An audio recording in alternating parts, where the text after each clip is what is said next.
গাঁওবুঢ়াটোত আপুনি 15,000 টকা দিছে, হাতত দি দিছে, মাটিৰ কাৰণে দিছে, ম্যাদী কৰি দিম বুলি কৈছিলে আপুনি। গাঁওবুঢ়াই ম্যাদী কৰি দিম বুলি কৈছিলে হয়নে?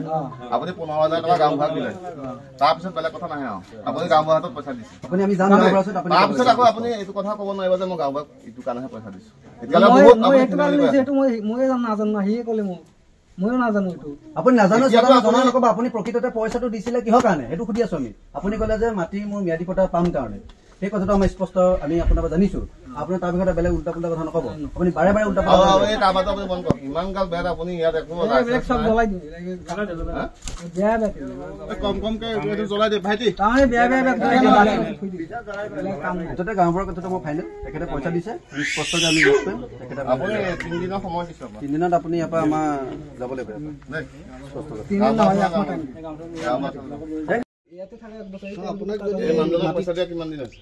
যিজন মাটিৰ কাৰণে পইচা দিছে আপুনি 3 মাহ মান হ'ল। ইয়াত বন্ধ আছে প্ৰায় আমাৰ মাজুলী আপোনাৰ বাহিৰৰ মানুহ মাটি বিকা বন্ধ হৈ আছে, আপুনি গম পায় নাই? সেইটো মই গম নাপাওঁ, সেইটো গম পালেতো মই কিনি লৈ আহিম। আপোনাক এই গাঁওবুঢ়াই এইটো কথা কৈছিলে নাই যে মাটি বিকা যে বন্ধ? গাঁওবুঢ়া কিনা বন্ধ এইটো কোৱা নাই। গাঁওবুঢ়া নম্বৰ আছে ঠিক আছে। আপোনাৰ মাটি যদি আপোনাক বিকা নাই, আপুনি মাটি গাঁওবুঢ়াই যেতিয়া দি দিলে মোক তেতিয়াই কৈ দিলে মোক। তাৰপিছত আপুনিতো কৈছে গাঁওবুঢ়াই হেৰি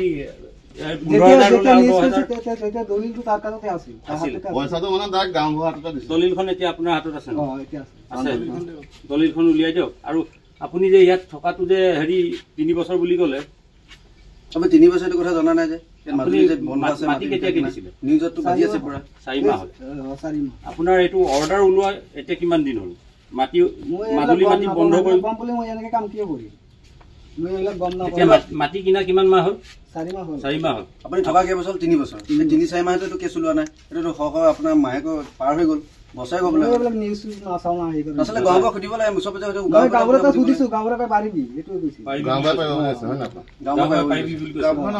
আপুনি পইচাটো কিমান দিছিলে গাঁওবুঢ়াক?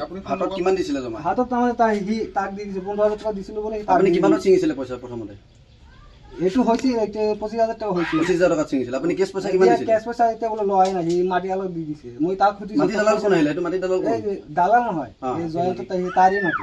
গাঁওবুঢ়াৰ মাটি নেকি? গাঁওবুঢ়া নহয়, এই জয়ন্ত আছে চাৰিআলি, তাৰ জনতা তাৰে মাটি। আপুনি পইচাটো হাতত কাক দিলে? এই গাঁওবুঢ়া সিহঁতে ৰিক্স দিছে, গাঁওবুঢ়া তই উঠাই লবি।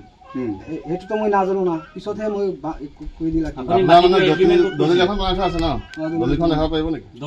দলিলটো ক'ত কৰিছিলে? দলিলটো তাতে তাৰ ঘৰত কৰিছিল। কোনে কৰিছিলে দলিলটো? দলিলখন কোনে কৰিছিল আপোনাক? দলিলটো গাঁওবুঢ়াই কৰি দিছিল। গাঁওবুঢ়াই কৰিছিল ন? লিখিছিলে কোনে? এই গাঁওবুঢ়াই কৰিছিল। আপুনি চাইন মাৰিছিলে? মই খালি চাইনটো মাৰিছো। চাইন মাৰিছে মাটিটো আপোনাৰ নামত হ'ল বুলি, হয় নহয়? সেইবোৰকে আপুনি ঘৰ চৰ বনাই দিলে, লেট্ৰিন চেটিং বনাই দিলে। গাঁওবুঢ়াই কৈছিল অলপকে কৰি থাক, এনেকে কৈছিল, অলপ অলপ কৰি থাক বুলি ক'লে। সেই ক'লে আপুনি ঘৰ চৰ বনাই দিলে। আপুনি কাম এটা কৰক, গাঁওবুঢ়াজনৰ নাম্বাৰটো লিখক, কাগজখন আপুনি গাঁওবুঢ়াজনৰ নাম্বাৰটো লিয়ক আৰু এই দলিলখন লৈ আহক। আপুনি চিন্তা কৰিব নালাগে, আপুনি গাঁওবুঢ়াজনৰ নাম্বাৰটো দিয়ক আৰু দলিলখন চাওক। আপুনি 15,000 টকাটো দিছে গাঁওবুঢ়াক? গাঁওবুঢ়াক দিছে নাই আপুনি 15,000 দিছে? কেলে তেতিয়াহ'লে উল্টা পুল্টা কৈ আছে? গাঁওবুঢ়াই কালি ক'লে মোক এইটো তাক দি দিছো পইচা। কাক দিছে? তাত লিখা আছে নাই দলিলখনত? সেইটো পইচা কথা লিখা আছে নাই দলিলটোত? লিখা আছে নাই? দলিলত আছে নাই লিখা? তেতিয়াহ'লে আপুনি গাঁওবুঢ়াক ঘোষ দিছে 25,000 টকা, কেলে মিছা কথা কয়? আপুনি নিজে দালাল নেকি? সেইটো কওকচোন। কি দালাল? কিয় আপুনি কিয় ষ্টক কৰিছে? এইটো উল্টা পুল্টা কেলে কথা কৈ আছে? ইয়াত কেলে ষ্টক কৰিলে? তোমাক মই থলুৱা মানুহ কিয় নিয়োগ কৰিছে তাত কামত? তাৰ বিনিময়ত আপুনি কিমান টকা নিয়োগ কৰিছে? সেইটো কওক। পইচা কিমান দিছে তাত? লাইচেঞ্চ আছে না? আপুনি পইচা বন বিষয়াক আপুনি পইচা খোৱা পকেটত ৰাখিছে নেকি? স্পষ্ট কওক। বন বিষয়াক পকেটত ৰাখিছে হয় না পইচা দি?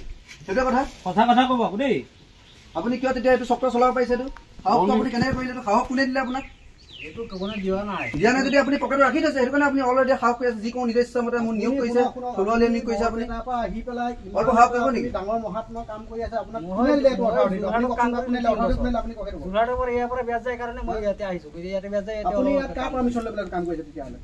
আপোনাৰ একো লাইচেঞ্চ নাই, কিবা নাই।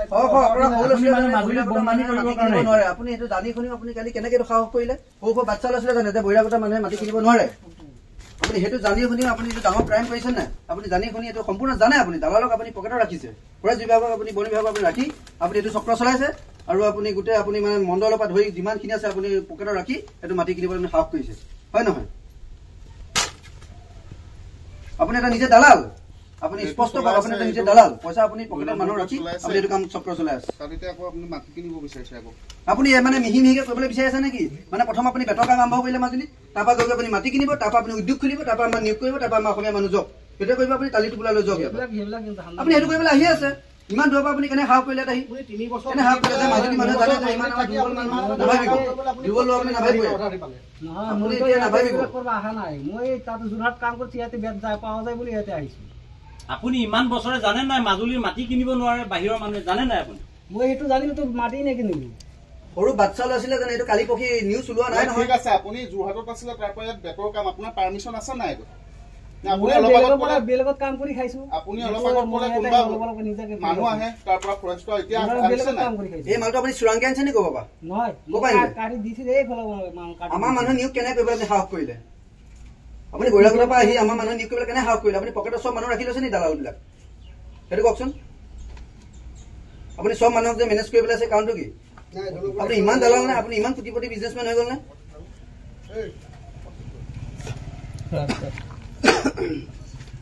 তেওঁ মানে যিজন গাঁও প্ৰধানে একদম সত্যপীঠ মাজুলী কালিমা সানিছে আমি তাৰপৰা আহি এখেতৰ ঘৰলৈ আহিলোঁ ইয়াত দেখিছোঁ অবৈধ একদম বেটৰ ব্যৱসায় কৰি আছে এখেতে কোনো অনুজ্ঞাপত্ৰ নাই বিহীনভাৱে ব্যৱসায় কৰি আছে এখেতক আমি এসপ্তাহ সময়সীমা দিছোঁ মাজুলীৰ পৰা এখেতে টালি টোপোলা বান্ধি যাব লাগিব আৰু লগতে 1 মাহ সময় দিয়া নাই মই স্পষ্ট এসপ্তাহ সময় দিছোঁ আৰু গাঁও প্ৰধানক আমি জনাব বিচাৰোঁ তেওঁ কোনো কি অনুজ্ঞাপত্ৰ মতে এখেতক ম্যাদী মাতি দিছে আমি বীৰ ৰাজী থানাৰ গোটেই সতীৰ্থসকলে আহিছোঁ আমি স্পষ্ট কথা কৈছোঁ গাঁও প্ৰধানক চৰকাৰে অব্যাহতি দিব লাগিব আৰু লগতে এখেতক এসপ্তাহৰ ভিতৰত আমি ইয়াৰ পৰা যাবলৈ পাৰ্মিশ্যন দিছোঁ আপুনি ইয়াৰ পৰা যাব লাগিব একদম মানে একদম পুৰা একদম স্পষ্ট কথাটো হ'ল কালি গাঁও প্ৰধানে একদম ভুল বেপাৰ ইয়াত SDC অফিচলৈ নি গাঁও প্ৰধানক SDC অফিচলৈ নি তেখেতক কি কৈছে গাঁও প্ৰধানে ভয় ভাবুকি দিছে 15,000 টকাটো লোৱা নাই বুলি কৈছে ইতিমধ্যে আপোনালোকৰ মিডিয়াৰ যোগেদি আমি তেখেতৰ ভাষ্য শুনিছিলোঁ যে 15,000 টকা ইতিমধ্যে দিয়া হ'ল আৰু 10,000 টকা দিব লাগিব 25,000 টকা ম্যাদী পট্টা কৰি দিয়াৰ নামত তেখেতৰ পৰা দাবী কৰিছিলে কিন্তু তেখেতে এতিয়া ভাষ্য সলনি কৰিছে যে গাঁওবুঢ়াই মোক এনেকৈ ক'বৰ কাৰণেহে ক'বলৈ কোৱাৰ কাৰণেহে এতিয়া আমি ক'বলৈ বাধ্য হৈছোঁ বুলি ইতিমধ্যে তেখেতে 15,000 টকাটো ম্যাদী পট্টাৰ কাৰণে গাঁওবুঢ়াই লোৱাটো সত্য আৰু গাঁওবুঢ়াক দিয়াটো সত্য তেখেতে নিজে স্বীকাৰ কৰিছে কৈছিল তাক মাটি যি বিকিছে তাক দিব পইচা তাক দিছে পইচা এইটো কৈছে এইটোৱে ক'ব কৈছিল কৈছে মাটিৰ মালিকক পইচা দি দিছে এনেকৈ কৈছে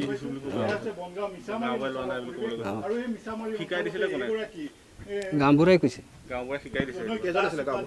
দুটা এই দুটাই তাৰ চাকৰি গৈছে চাকৰি গুচি গৈছে চাকৰি গুচি গৈছে কান্দিছে কান্দিছে দুটাই অফিচত আপুনি 15,000 টকাটো গাঁওবুঢ়াক দিয়াটো হয়নে নহয় দিয়াটো সঁচা সঁচা আকৌ তাত নহয় বুলি কেলে ক'লে আপুনি কান্দিছে কান্দি কান্দি ক'লে মোক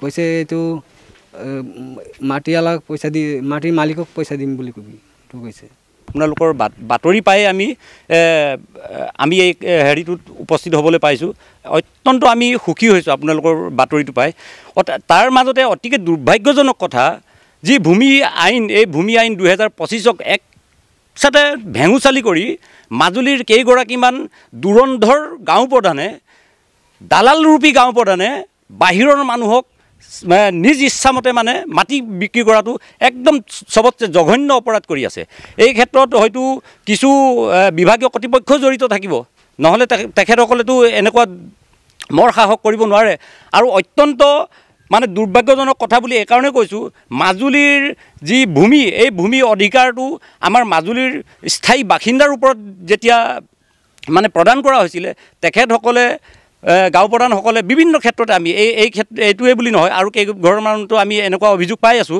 কিন্তু তেখেতসকলে মই মতালি কৰি আছে মাজুলীত এইকাৰণে আমি প্ৰথমে আমি বিভাগীয় কৰ্তৃপক্ষক অনুৰোধ জনাইছোঁ বিশেষকৈ আমি অনুৰোধ বুলিয়ে নহয় দাবী জনাইছোঁ এইসকল গাঁও প্ৰধানক প্ৰথমে নিলম্বন কৰিব লাগিব তেখেতসকলক এই নিজৰ তেখেতসকলৰ যি মানে চাকৰি এই চাকৰিৰ পৰা অতি শীঘ্ৰ অব্যাহতি দিব লাগিব তেখেতসকলক অন্যথা আমি প্ৰতিবাদ কৰিবলৈ সাজু হ'ম দ্বিতীয়তে তেখেতে সদূৰ বৰপেটাৰ পৰা আহি মাজুলীত ভূমি ক্ৰয় কৰাই তেখেতসকলে কিমান নেক্সাছ এটা চলাই আছে চাওক মাজুলীৰ বন ধ্বংসযজ্ঞ চলাই আছে বেট কাটি তহিলং কৰি আছে তেখেতৰ কোনো মানে অনুজ্ঞাপত্ৰ নাই এনেকুৱাবোৰ কথাত যদি মাজুলী মানুহে জানি শুনিও কিছুমান ক্ষেত্ৰত হয়তো ভুল যাব পাৰে আমি এই কাৰণে আজিৰ এই আপোনালোকৰ মিডিয়াৰ যোগেদি এটা কথা স্পষ্ট কৰিব বিচাৰিছোঁ মাজুলীৰ যিখন ঠাইৰে নহওক বাহিৰৰ মানুহক মাটি বিক্ৰী কৰাটো ইতিমধ্যে চৰকাৰে বন্ধ কৰি থোৱা আছে আপোনালোকে জানি শুনি এনেকুৱা ভুল কামত লিপ্ত নহবৰ বাবে আপোনালোকক মই অনুৰোধ জনাইছোঁ লগতে এনেকুৱা মানে তেখেতসকলক এতিয়াও ধৰিব নোৱাৰি তেখেতসকল নিজকে দাস সম্প্ৰদায়ৰ বুলি কৈছে তেখেতসকলে হয়তো বাংলাদেশী বা কোনে জানে তেখেতসকলে হয়তো ইয়াৰ পৰা মাজুলীত থকাৰ স্বত্তে স্থায়ী বাসিন্দা বুলি হয়তো আৰু 2 বছৰ পিছত নিজে গৌৰৱ কৰিব তেখেতসকলে কুণ্ঠাবন্ধ কৰিব তেখেতসকল তেনেকুৱা মানুহ গতিকে আমি তেখেতসকলক আজি ইয়াত আহি তেখেতসকলক স্পষ্টভাৱে কৈ দিছোঁ 3 দিনৰ সময় দিছোঁ 3 দিনৰ ভিতৰত মাজুলী এৰি যাব লাগিব দ্বিতীয়তে এই গাঁওবুঢ়াকেইজনক তেখেতসকলৰ চাকৰিৰ পৰা অব্যাহতি দিব লাগিব